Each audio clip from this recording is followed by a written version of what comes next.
Migrants are arriving in Spain's Canary Islands at record speed this year.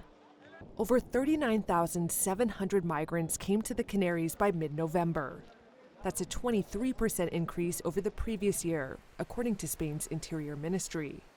That's the fastest increase in arrivals by sea in all of the EU, according to its border agency, Frontex. The islands are on track to break records for the number of irregular migrant arrivals for the second year in a row.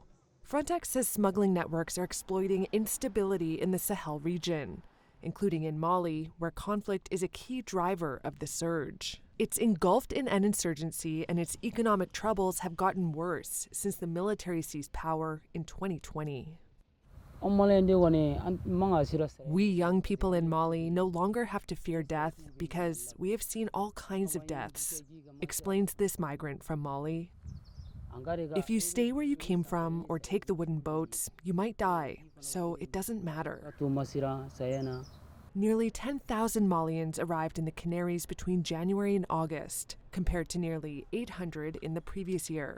Some are coming from even further away, according to Manuel Dominguez, the vice president of the Canary Islands Autonomous Region.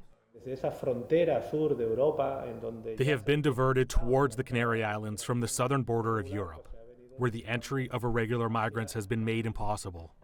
So much so that we are starting to see the arrivals of the first irregular migrants from Asia, which is worrying us a lot because it seems that the world is starting to look at or see the Canary Islands as one of those main uncontrolled ports of entry to the European Union. One NGO estimates at least 800 migrants have died this year trying to reach the Canaries. In September, the islands experienced the worst shipwreck on record. 63 of 90 passengers are believed to have drowned.